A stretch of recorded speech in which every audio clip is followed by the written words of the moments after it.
오늘까지 여호수아는 전쟁의 이야기를 하게 됩니다. 여호수아서에 보면 가나안 정복 전쟁이 나옵니다. 누군가는 왜 이렇게 하나님이 잔인하고 사람을 죽이라고 하고 없애라고 하는지 이 여호수아 11장까지 실족하는 사람들이 많이 있습니다. 그러나 우리에게 진멸하고 그들을 정복하라고 말씀하시는 것은 우리에게 하나님의 땅을 온전히 주시기 위함인 것을 우리는 알 수 있어야 합니다. 여호수아 11장 4절에서 5절에 보면 이제 이스라엘 백성들이 가나안 북부 지역을 마지막으로 점령할 때 그들이 어떤 세력으로 어떤 힘을 가진 사람들과 대적하는지가 표현이 됩니다. 우리 4절에서 5절을 다시 한번 읽어볼까요? 시작. 그들이 그 모든 군대를 거느리고 나왔으니 백성이 많아 해변에 수많은 모래 같고 말과 병거도 심히 많았으며 이 왕들이 모두 모여 나와서 이스라엘과 싸우려고 메론 물가에 함께 진쳤더라. 아멘. 사랑하는 여러분, 이스라엘은 지금 수많은 군사들을 마주하고 있습니다. 그들의 수가 너무 많은 것 같습니다. 해변에 수많은 모래와 같은 그런 대적들이 있습니다. 그때 성경은 뭐라고 할까요? 그 전쟁에서 승리했다라고 말하고 있죠. 16절에서 20절 긴 말씀이지만 우리 같이 한번 읽어보겠습니다. 시작. 여호수아가 이같이 그 온 땅 곧 산지와 온 네겝과 고된 온 땅과 평지와 아라바와 이스라엘 산지와 평지를 점령하였으니 고 세일로 올라가는 한락산에서부터 헤르몬 산 아래 레바논 골짜기에 바갈까지라. 그들의 왕들을 모두 잡아 쳐 죽였으며 여호수아가 그 모든 왕들과 싸운 지가 오랫동안이라. 기브온 주민 히위 족속 외에는 이스라엘 자손과 화친한 성읍이 하나도 없고 이스라엘 자손이 싸워서 다 점령하였으니 그들의 마음이 완악하여 이스라엘을 대적하여 싸우러 온 것은 여호와께서 그리하게 하신 것이라. 그들을 진멸하여 바치게 하여 은혜를 입지 못하게 하시고 여호와께서 모세에게 명령하신 대로 그들을 멸하려 하심이었더라. 아멘. 이렇게 이스라엘 또 가나안 전쟁이 끝나게 됩니다. 특별히 오늘 우리가 읽은 말씀 23절에 보면 어떻게 마지막이 표현이 되냐면 그 땅에 전쟁이 그쳤더라 이렇게 말하고 있습니다. 사랑하는 여러분, 이 전쟁이 끝났다라고 말하고 있습니다. 그런데 중요한 것은 전쟁이 아직 끝나지 않은 것 같습니다. 왜 그럴까요? 오늘 22절에서 23절에 보면 아낙 사람들이 하나도 남지 아니하였고 가사와 가드와 아스도데만 남았더라라고 22절에 정확하게 표현이 되어 있습니다. 우리의 생각과 마음과 전투의 결과를 보면 이미 전쟁은 끝났다라고 하는 객관적인 발표가 났습니다. 그러나 이 22절을 보면 여전히 아낙 사람들이 남지 않은 것이 아니라 가사와 가드와 아스돗 그 지역 지역에 아직도 숨어 있었다라고 하는 것을 우리가 발견해낼 수 있습니다. 여러분, 아낙 자손이 누구일까요? 아낙 자손은 하나님께서 이제 여호수아에게 이제 정탐을 명령하실 때에 그들이 이미 가나안 땅에 살고 있는 누굴 먼저 봤을까요? 아낙 자손을 먼저 봤거든요. 그들은 크고 무섭고 두려울 만한 대상이다. 그러니까 이스라엘이 정탐을 통해서 하나님이 주시고자 하는 가나안 땅을 먼저 들어갈 수도 있었지만 누굴 봤다? 아낙 자손을 먼저 봤기 때문에 두려워서 순종하지 못하고 부정적인 정탐 보고를 통하여서 이스라엘 백성들이 무려 38년 동안 광야를 전전하게 됩니다. 그만큼 아낙 자손은 진작에 사라지고 없애야 하는 그런 족속이었던 것이에요. 그러나 그 아낙 자손이 지금 살아있다라고 하는 것이죠. 사랑하는 여러분, 이것이 참 중요합니다. 전쟁이 끝나도 쉬지 못할 수 있는 거예요. 오늘 우리도 마찬가지입니다. 사역이 끝나도 오늘 바자회가 끝났습니다. 4월 바자회가 끝났습니다. 다 끝나도 혹시 여러분 마음 평안하십니까? 그렇지 않을 것 같아요. 아직 5월달 바자회, 6월달 바자회, 아니 오늘 예배 끝나면 뒤처리 또 어떻게 하나? 여러분, 끝났다라고 해도 여전히 마음은 안식을 취할 수가 없는 것입니다. 우리 그런 거 있잖아요. 시험이 끝나도 왜 불안할까요? 점수 나오는 것 때문에 불안하죠. 여러분, 집에 밖에 외출을 해도 불안한 마음이 들 수가 있어요. 내가 가스불을 잠궜을까? 괜히 두려운 마음이 있습니다. 누군가에게 이메일 중요한 내용을 보내놓고도 마음이 두려울 때가 있어요. 제대로 보낸 것인가? 이미 지나간 일인데도 계속 그 말이 떠오를 수가 있어요. 이미 끝났고 결과가 있지만 여전히 쉬지 못하고 여전히 안식을 누리지 못하는 것이 오늘 이스라엘 백성들의 다가올 모습이라고 하는 것이죠. 오늘 우리도 마찬가지입니다. 합격을 했어요. 도전해서 성과를 냈습니다. 좋은 남자친구를 만났습니다. 여자친구를 만났습니다. 끝이 아닙니다, 여러분. 아직 해결되지 않은 문제들이 이 안악 자손들처럼 우리 가운데 여전히 들어가 있을 수 있다라고 하는 것입니다. 여러분이 성경에서 나오는 그 지명 하나하나를 봤으면 좋겠어요. 먼저 가사, 가드, 아스돗, 이 성경에 나오는 거죠. 이 가사는 뭐냐면요, 여러분, 이 가사 지역에서 누가 나오느냐? 바로 골리앗이 나옵니다. 그러니까 안악 자손을 남겨놔서 먼 후대에 골리앗이 나오게 되는데, 그때 진작에 안악 자손들을 다 공격하고 사라지게 했다라면 두려움의 대상은 나오지 않았을 거예요. 이미 전쟁 끝났다라고 하지만 이 가사에 두려움의 대상은 여전히 남아 있는 것입니다. 또 가드는 어떤 곳입니까? 여기는 블레셋 지역입니다. 삼손을 넘어뜨리고 유혹하고 죄악이 들어오게 했던 그 지역이라고 하는 것이죠. 여러분, 우리의 삶 가운데서도 이미 문제가 해결되고 이미 하나님의 은혜를 받은 것 같아도 여전히 내가 다루지 못하는 영역들이 있어요. 또 죄에 넘어가고 아직 처리되지 않은 죄의 침투로가 남아있다고 하는 것이죠. 처리되지 않은 욕망과 죄의 통로가 남아있을 수 있다는 것을 이 가드 지역을 보며 알 수가 있는 거죠. 안악 자손이 그때그때 다 틈타고 들어와서 먼 훗날 삼손까지 집어삼키게 되는 것입니다. 그리고 아스돗은 어떤 지역일까요? 다곤 신전이 있는 것입니다. 우상을 섬기는 것입니다. 그때 안악 자손들을 없앴다라면, 안악 사람을 다 쫓아내고 죽였다라면, 여러분, 이 다곤 신전에서 언약궤를 뺏겼거든요. 아마 뺏기지 않았을 것 같아요. 이 아스돗에 남겨둔 그 안악 사람들 때문에 이스라엘 백성들은 수십 년, 수백 년 동안 우상을 떨쳐내지 못하게 되는 것입니다. 사랑하는 여러분, 보십시오. 우리의 마음속에도 가드와 가사와 아스돗이 있다라고 하는 것입니다. 이걸 뭐라고 할까요? 미정복 영역. 아직 처리되지 않은 문제, 아직 해결되지 않은 영적인 문제가 우리를 쉬지 못하게 하는 것이죠. 전쟁이 끝났습니다. 과업이 끝났습니다. 사역이 끝났습니다. 그러나 왜 쉬지 못할까요? 왜 마음이 여전히 불안할까요? 왜 마음의 여전히 안식이 우리에게 누릴 수가 없는 것일까요? 바로 이 안악 자손과 같은 미정복 세력, 미정복 영역이 우리 가운데 남겨져 있기 때문인 것입니다. 저는 여러분들이 이 사실을 알고 오늘 나의 삶에도 멀쩡해 보이고 괜찮아 보이는 우리의 삶도, 이 목회자의 삶도 분명히 들여다보고 이미 침투한 안악 자손들의 영역이 있는 것처럼 제 삶도 한번 뜯어봐야겠다라는 생각을 하게 됩니다. 사랑하는 여러분, 오늘 여러분 안에 정복되지 않은, 다스려지지 않은, 아직 처리되지 않은 미정복 영역은 무엇입니까? 이거 어떻게 발견하는지 아세요? 말씀을 통해서 반응할 수 있어요. 말씀을 통해서 내 안에 미정복된 영역이 무엇인지 볼 수 있다고 하는 거예요. 말씀에 순종하기 어려우십니까? 말씀대로 살아가기 버거우십니까? 바로 그 지점이, 그 말씀이 바로 여러분 안에 미정복 영역, 안악 자손이 살고 있다는 거예요. 여전히 용서하지 못하고, 여전히 손 내미지 못하고, 여전히 용납하지 못하는 일이 있습니까? 말씀대로라면 용서해야죠. 그런데 그렇게 못하는 이유는 우리 가운데 여전히 다뤄지지 않은 부분이 남아있기 때문에 그런 거예요. 여러분, 비교를 향한 나의 마음을 들여다보십시오. 나보다 누가 먼저 출세해요? 나보다 누가 먼저 진급해요? 나보다 누가 먼저 성공을 해요? 배가 아픕니까? 다뤄지지 않은 영역이 있다는 것입니다. 다른 사람이 나보다 더 인정받고 사랑받으면 여러분 배가 아프십니까? 머리가 아프십니까? 아직 여러분 안에 다뤄지지 않은 영역이 있다는 것입니다. 또한 버리지 못하는 영역이 있습니까? 세상에 친구들이 있습니까? 나를 유혹하고 넘어뜨리게 하는 그 무엇인가가 있습니까? 여러분, 아직도 버리지 못했다라면 마찬가지예요. 우리 안에 아직 다뤄지지 않은 그런 영역들이 남겨져 있다라고 하는 것이죠. 끝까지 내 자존심 지키려고 하고, 끝까지 나는 아무 잘못 없다라고 말하고, 끝까지 나는 잘못됐다라고 하는 말 한마디도 안 하는 사람들이 여전히 있을 수가 있어요. 다시 따라 한번 해볼까요? 따라합니다. 내가 미안해. 내가 잘못했어. 여러분, 저는 인정할 수 있는 여러분 되었으면 좋겠어요. 왜 인정이 어려울까요? 내 안에 죽지 않은 자아가 있기 때문에 그런 것이죠.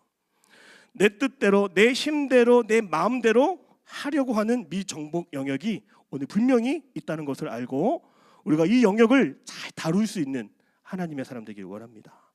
그렇다면 우리는 어떻게 진정한 안식과 평안과 우리 마음을 잘 다스리면서 살아갈 수 있을까? 오늘 저는 성경을 보면서 힌트를 얻을 수가 있었습니다. 오늘 우리가 다 읽진 않았어요. 그러나 이 정복 정쟁을 다루고 있는 6절과 9절의 말씀에 동일하게 나타나는 단어를 한번 찾아봤으면 좋겠어요. 우리 6절 먼저 읽어보겠습니다. 6절 같이 읽겠습니다. 시작. 여호와께서 여호수아에게 이르시되 그들로 말미암아 두려워하지 말라. 내일 이맘때에 내가 그들을 이스라엘 앞에 넘겨주어 몰살시키리니 너는 그들의 말 뒷발에 힘줄을 끊고 그들의 병거를 불사르라 하시니라. 자, 이 6절에 어느 단어가 9절에 반복되는데 찾아보세요. 9절 읽겠습니다. 시작. 여호수아가 여호와께서 자기에게 명령하신 대로 행하여 그들의 말 뒷발에 힘줄을 끊고 그들의 병거를 불로 살랐더라. 아멘. 하나님께서 여호수아에게 전쟁을 할 때 이렇게 싸우라고 말씀하신 거예요. 근데 여러분 주목할 만한 단어가 뭘까요? 바로 말 뒷발에 힘줄을 끊으라고 하는 것입니다. 이 정복 전쟁은 반드시 하나님이 약속하셨기 때문에 이길 수밖에 없는 전쟁입니다. 그런데 이 말의 뒷발에 힘줄을 끊으라고 하는 거예요. 왜냐하면 이 힘줄을 끊지 않으면 우리가 정복했을 때 적들이 사용하는 말과 병거를 우리가 사용하게 되고 우리가 어떻게 된다? 하나님보다 세상의 것을 더 찾고 의지하고 그것만 바라보게 되므로 하나님께서는 이미 힘줄을 끊으라고 우리에게도 말씀하시는 것입니다. 사랑하는 여러분, 성경적인 의미는 이래요. 그러나 영적인 의미에서 보겠습니다. 영적인 의미는 뭘까요? 네가 싸움에서 이긴 다음에도 너 여전히 네 힘으로 싸울 거지. 주님 그거 아시는 거예요. 이미 문제가 해결돼도 너 이번에 또 네 뜻대로 할 거지. 이미 주님은 알고 계시는 겁니다. 그 힘의 근원, 세상으로부터 도움을 받으려고 하고 세상으로부터 지혜를 얻으려고 하는 그 힘줄을 끊으라고 우리에게도 말씀하신다는 겁니다. 그래서 우리의 주도권을 완전히 내려놓으라고 말씀하는 거예요. 하나님의 통치에 우리 항복하라고 말씀하시는 겁니다. 여러분, 더 이상 힘을 구할 데가 없어야 돼요. 더 이상 돈이 나올 데가 없어야 돼요. 더 이상 나를 알아주지 않는 사람들 더 이상 나오면 안 돼요, 여러분. 나를 좋게 봐주고 나를 인정해 주는 사람들이 많으면 안 돼요, 여러분. 위험한 거예요. 오직 우리는 하나님만 바라보고 하나님의 인정만을 구하고 하나님의 뜻만을 구할 수 있는 우리 모두가 되어야 될 줄 믿습니다. 하나님께서 말의 뒷발 힘줄을 끊으라고 명령하신 것은 승리의 결과물들 너희가 의지하지 말고 오직 하나님께만 전적으로 바라보고 의지하라고 하시는 그런 우리를 향한 초대인 것입니다. 사랑하는 여러분, 그래서 저는 여러분에게 오늘 이렇게 말씀드립니다. 자아의 힘줄, 내 안에서 여전히 내 힘으로, 내 방법으로, 내 능력으로 하려고 하는 그 힘줄, 내 자아의 힘줄 이미 해봤으니까, 바자회 이미 해봤으니까, 2년 전에 1년 전에 해봤으니까 여러분 이것도 우리가 끊어야 될 힘줄인 거예요. 매번 다른 겁니다. 매번 선교지가 달라요. 매번 주님 주시는 마음이 다르다고요. 우리가 살아가는 모습이 작년과 너무 다른 거예요. 앞으로 어떻게 될지 모르는 거예요. 그 사람 의지하면 안 돼요. 그 장소를 또 의지하면 안 되는 겁니다. 여러분 끊어내기를 바랍니다. 그래서 이 자아의 힘줄을 끊는다는 게 무엇인지를 생각해 보니까 제가 예전에 다리에 기부스를 했을 때가 또 떠오르더라고요. 여러분 기부스를 하니까 잘 때도 자는 게 아니에요. 걷는 것도 내가 걷는 게 아니더라고요. 걷는 것도 사람들 다 가야 돼요. 다 걸어가고 나는 그냥 한 걸음 두 걸음 한번 사람들 안 볼 때 한번 뛰어가봐서 이렇게 와 근데 의사가 알더라고요. 뛰어다녔죠. 다 알아요. 뼈가 붙지를 않아요. 내 보폭이 아니라 내 힘이 아니라 내가 해봤던 것이 아니라 여러분 내가 하고 싶은 충동을 제어할 수 있도록 하나님은 그 힘줄을 끊으라고 우리에게 말씀하시는 겁니다. 여러분 끊어내야 되는 거예요. 그래서 하나님이 이거를 어떻게 끊는지를 보여주시는 유명한 사람 한 사람이 바로 누구냐면 바로 야곱입니다. 하나님께서 야곱의 환도뼈를 치셨어요. 꽤 많아요. 재주가 많아요. 말 잘해요. 변장도 잘해요. 속임수도 잘해요. 계산 너무 빨라요. 이 야곱이 다시 회심하여서 형을 찾고 회개하고 야복강을 건너려고 하는 그 순간에도 어쩌면 그 모습은 마지막까지 그 자아의 심줄이 끊어지지 않은 모습이었어요. 자기가 맨 뒤로 숨잖아요. 앞에 부하들 보내고 두 번째로 사랑하는 사람, 첫 번째 사랑하는 사람 다 뒤에 보내놓고 자기가 맨 뒤에 서서 야복강 건너려고 하는 거잖아요. 형이 보면 자기는 제일 안전한 자리 차지하려고. 주님이 다 보고 계셨어요. 오늘 우리의 인생 가운데 아직 끊어내지 못하는 세상의 줄이 있습니까? 세상의 방법이 있습니까? 우리는 그것 때문에 내가 안식하지 못했다. 내가 그것 때문에 쉬지 못하고 있다. 뭔가 이루어도 나를 계속 괴롭히게 하고 두렵게 하고 짜증나게 하고 염려되게 하는 그 심줄이 아직도 우리에게 남아있다. 사랑하는 여러분, 하나님은 야곱의 환두뼈를 치셨어요. 억울하지 않을까요? 제대로 잘 살 수 있었는데, 제대로 걸을 수 있었는데 왜 치셨을까요? 왜 그 환두뼈를 치고 심줄을 끊으셨을까요? 너 내가 알아. 너 또 네 뜻대로 살 거잖아. 네 방법이 있잖아. 하나님 아셔요. 그래서 오늘 우리의 삶 속에서도 우리가 자꾸만 의지하는 부분을 하나님 치신다는 거예요. 그게 나쁜 겁니까? 왜 치실까요? 왜 끌어낼까요? 아프죠? 힘들 거예요. 주님만 바라보고 주님만 의지하고 너 그래도 주님 생각해야 돼. 너 그래도 주님 뜻을 따라야 돼. 평생을 주님을 생각하지 않을 수 없는 존재로 만드시기 위해서 그 심줄을 끊어내신다는 겁니다. 여러분이 안식하지 못하고 평안을 누리지 못하고 그 주님의 샬롬을 선포할 수 없다라면, 전쟁이 끝났어도 여전히 불안하다라면 여러분 아직 끊어지지 못한 심줄이 남아있다는 거예요. 그것을 끊어내야 되는 것입니다. 갈라디아서 2장 20절 말씀 같이 읽겠습니다. 시작. 내가 그리스도와 함께 십자가에 못 박혔나니 그런즉 이제는 내가 사는 것이 아니요 오직 내 안에 그리스도께서 사시는 것이라. 이제 내가 육체 가운데 사는 것은 나를 사랑하사 나를 위하여 자기 자신을 버리신 하나님의 아들을 믿는 믿음 안에서 사는 것이라. 아멘. 이렇게 살아야 되는 거예요. 어떻게 해요? 하나님의 아들을 믿는 마음으로만 사는 거. 이게 되려면 십자가에 죽어야 돼요. 내 자아가 못 박아야 되는 거예요. 사랑하는 여러분, 내가 사는 것이 아니라 내 안에서 주님이 말씀하시고 내 안에서 주님이 선택하게 하시는 것, 저는 그것이 오늘 아네리 청년의 고백이라고 저는 생각을 합니다. 아네리가 믿고 의지하고 바라던 어떤 목표들도 있었을 거 아니에요, 그렇죠? 그런 것들보다도 세상 것을 다 끊어내게 하셔서 그 오지와 같은 험악한 곳으로 달려가게 하신 것에는 뭐가 숨겨져 있을까요? 여러분 생각해 보세요. 상식적으로 때로는 이게 비상식적인 거죠. 주님만 바라보지 않으면 안 되는 인생으로 만들어 가시겠다라고 하는 하나님의 선언입니다. 저는 이 모습이 하나님의 축복이라고 믿습니다. 오늘 여러분도 여러분의 자신을 하나님이 아니면 나를 도울 수가 없고 하나님이 아니면 나를 일으킬 수 없음을 내가 믿습니다. 전적인 하나님의 도우심만 구하게 하여 주옵소서. 여러분, 그곳이 사지, 그것이 죽음의 땅, 그것이 외로움의 땅, 그것이 불편의 땅이라도 그곳에서만이라도 하나님을 만날 수 있다라면 그것은요 하나님의 축복인 줄로 믿습니다. 1년 동안 우리 아내 청년이 어떻게 변화가 되고 어떻게 또 삶이 또 성품이 달라질지 전 너무 기대가 됩니다. 마태복음 16장 24절 같이 읽겠습니다. 시작. 이에 예수께서 제자들에게 이르시되 누구든지 나를 따라오려고 자기를 부인하고 자기 십자가를 지고 나를 따를 것이니라. 아멘. 십자가 따라가는 거 어려워요, 여러분. 오르막길처럼 보이고, 그렇죠? 계단이 많은 것처럼 보이고, 한 사람 비집고 들어가기 어려운 것처럼 너무나 협착해 보이고 좁은 길이에요. 갔다가 다시 나옵니다. 우리는.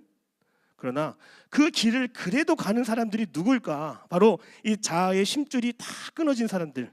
그냥 하나님 원하시니까, 하나님 나에게 바라고 계시니까, 하나님 이거 하라고 나에게 말씀해 주셨으니까 그 길을 내 힘으로 가는 게 아니죠. 은혜로 한 걸음 한 걸음 그렇게 가는 건. 그래서 저는 오늘 아내리 청년뿐만 아니라 오늘 우리가 이 시대를 살려면 이제 이거밖에 없겠다.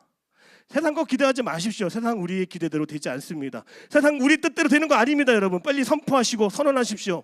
대신 자아의 힘, 자아의 욕망 다 하나씩 정리되고 오직 주님만에 따르면서 사랑하는 여러분, 우리가 주님의 인도함을 철저히 구할 수밖에 없는 인생 되기를 주님의 이름으로 축복합니다.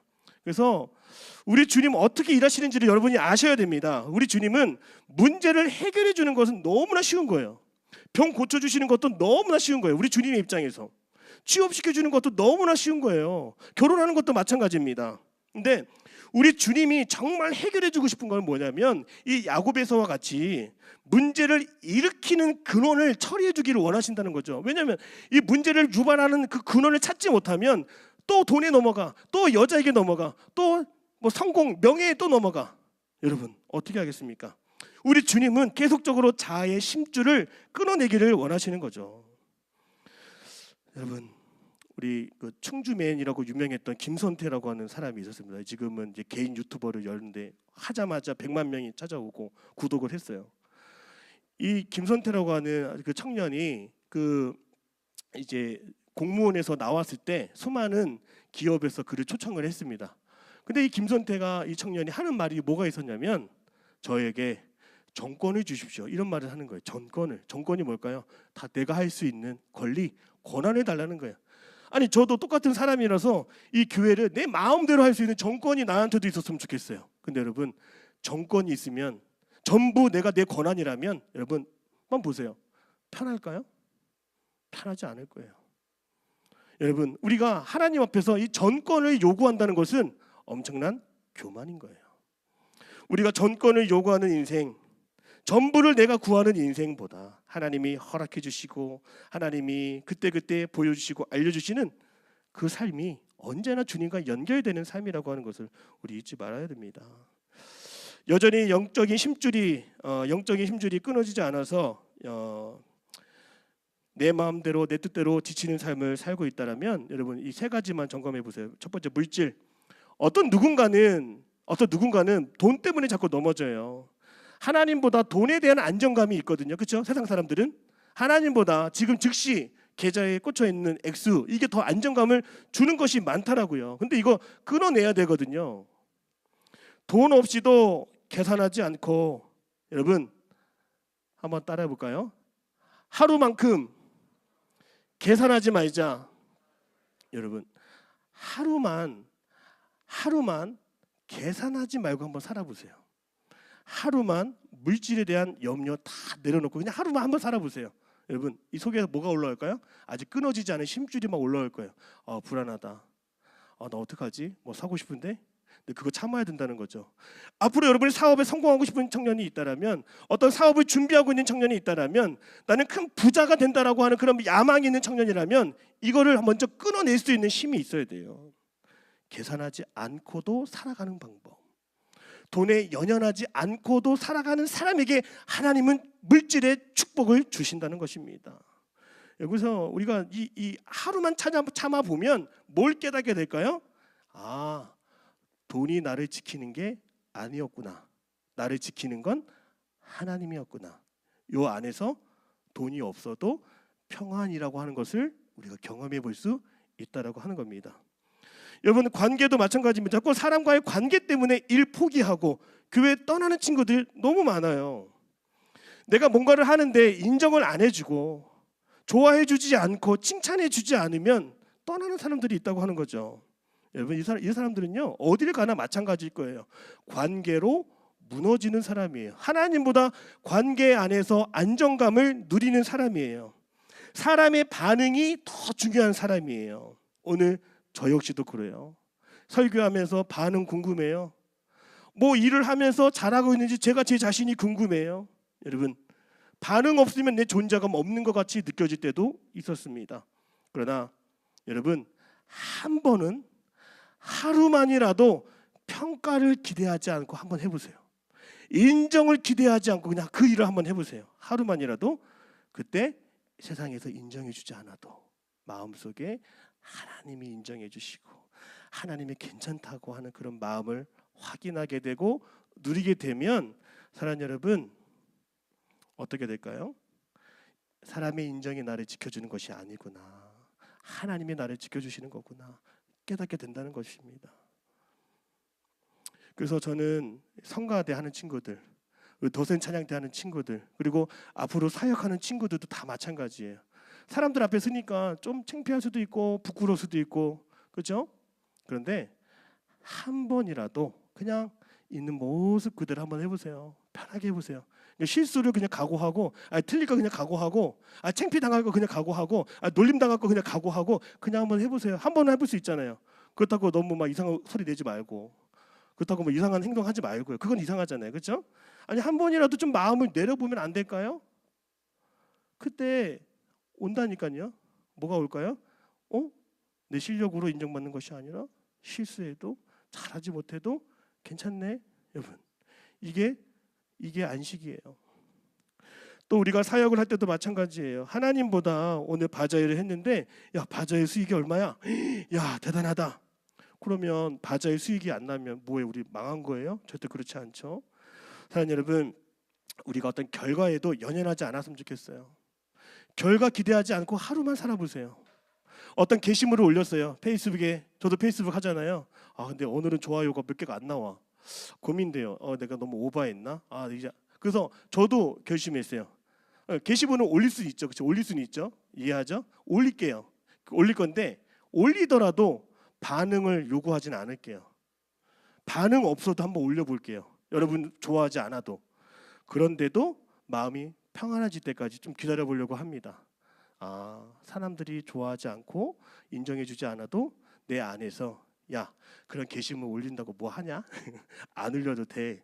그런 마음이 저한테도 왔으면 좋겠어요. 그때 주님 주시는 평안이 저에게 있을 줄로 믿습니다. 조지 밀러라고 하는 목사님이 정말 선교하듯이 고아들 사역을 했거든요.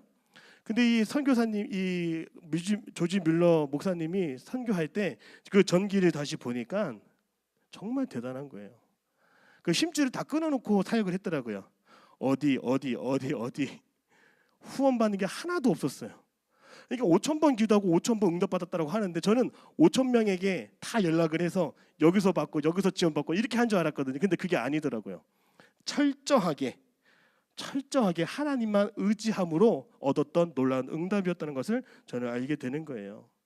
사랑하는 여러분, 우리 하나님 더 신뢰하면 그 안에서 안식이 주어진다는 것을 잊지 않았으면 좋겠어요.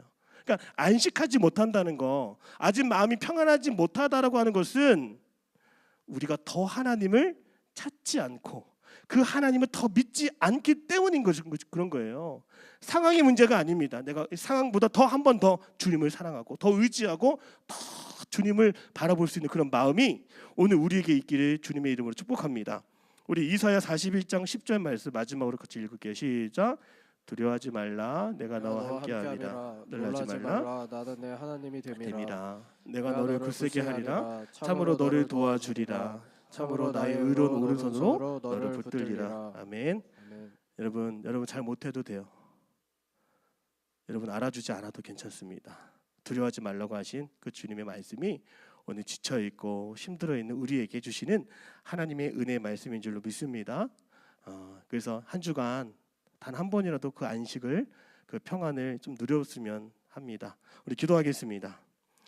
사랑의 하나님, 다스려지지 않은 영역으로 일을 마쳐도 피곤하고 지치고 두려움에 시달립니다. 하나님, 인정받으려고 했던 건 아니었는지, 내 결과만, 내 힘만 의지한 건 아닌지 다시 한번 안악과 같은 내 마음을 들여다보게 하여 주옵소서. 온전히 두려워하지 말라고 하시는 주님의 말씀을 의지하여 한 번쯤 더 큰 안식을 내가 기대하기 원합니다. 내 영혼이 쉼을 누리는 한 주가 될 수 있도록 주님 도와주옵소서. 감사합니다. 예수님의 이름으로 기도드립니다. 아멘.